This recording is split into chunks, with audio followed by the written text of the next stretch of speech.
could work. I want you to see this. I want you to visualize it. If he's on my leg, okay? We were just doing this drill this morning. You guys remember this, okay? If I'm starting to shove his head down here, you can see how a rotate double can work. I'm starting to do this right here. He takes a big step at foot and does that. All right? I want you guys to understand how this works and how to apply it and see it. All right? It should be a visual thing in your eyes. You can say, okay, step up there. This is where you guys become a coach. Okay? You are a quarterback. You're not a running back, like I said. So when you were doing this drill this morning and you're just keeping position, when in real life, we're stepping forward to keep our hips underneath us to rotate to get out of the way.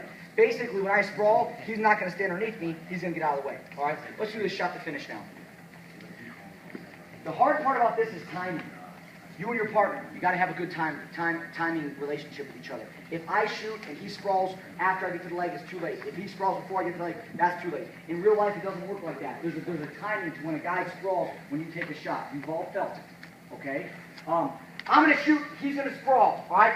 I penetrate. As I jump into my toe, he sprawls. Now look, I'm in the middle of my shot. I haven't stepped my left foot yet. This is the moment where you guys fail. If there's one moment I can point to where you fail, it's right here. Here's what most guys do. They put this left knee down and they go right to here. Exactly. And they end up in this position right here. All right? This happened right now. This position happened because of my left foot. All right? I'm trying to break it down to the smallest details to identify what it takes for us to be successful. You guys shoot. He sprawls.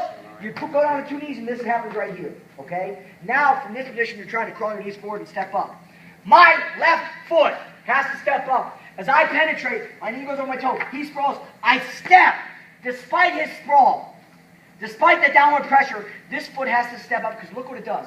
It keeps my hips underneath me. If my leg is back here, my weight's going this direction. All right? My leg stepping up here keeps my hips underneath me. From this position, I can rotate and change change direction. If I don't step up left foot, if I don't commit to the full shot, I'm going to lose. Okay? Fear is what stops you from doing the full shot in my book. I think guys take like a half shot. They really are not sure. They hesitate and they're afraid. And they take a half shot. What happens is they get caught underneath the guy. What they feared, actually, the fear is what causes the failure. And it puts them where they're fear of getting. All right? You guys do this. He sprawls. Ugh. All right? Never move this foot. This foot has to step up. When this foot steps, now I can pull. Look, this foot pulls into this position. This foot, though, my left foot's the whole key. It is really the whole key in all my wrestling.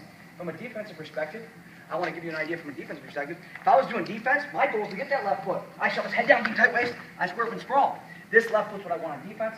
On offense, my left foot's my ability to move. Okay? I'm saying this over and over and over again to get you guys to develop doing this. Here, this morning I did that exact motion.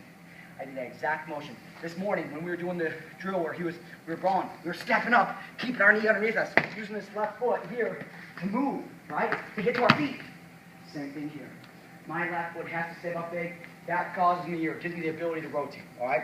Inside tight collar tie in a circle. Inside tight collar tie. Head outside single. He sprawls. All right, sprawl. I step up. Left foot steps up. When this foot steps up, now I can start to change my direction. Notice how my knee is starting to rotate. I'm changing my direction. I want to go this way. Not staying underneath his hips, not going forward. I step up, I rotate, I pull down to here. Notice from here, I'll switch from a single to a double, and now I'm going to drive. Listen, it's not always perfect. It really isn't. What we have to try to make perfect is our stance. The finish is always different depending on his height, his reaction time. You know, what we always try to focus on is our position. And keeping our position depends on our trail leg stepping up. We have to keep our stance. Here I'm in my stance, here I'm not. Head and chest stay high. Head and chest stay high. All I'm doing now is doing this from here with repetition. If you do an outside step knee drop, if you do a high crotch step, which I talked about earlier this morning, I'm getting technical now. If I do an outside step knee drop, I won't be successful with this knee. Watch. If I do outside step knee drop, if I go like this, here, sprawl, my left foot did not step up big enough for me to get the angle I need. From here, I'll rotate, I'll still be in front of his hips. I'll be just like this. And this is what happens. Guys do a high crotch step, they try to rotate, then up here. Yes, they pulled down, yes, they rotated, but they didn't get an angle, and they end up in front of the guy. I will have to take a whole other step to get to here. I don't want that. I have to cover distance. I have to penetrate. His leg is going back, I got to cover the distance, and then I change direction to get this way. All right? So I have to penetrate. I have to drive. I drive. Knee over toe. He sprawls backwards. Now, I can't keep driving forwards. It's not there. So I rotate. All right? It's forward, rotate, One combined motion, different directions. You're with me. Penetrate. You have to penetrate. Hold, bang. Let's see it. 1, 2, 3.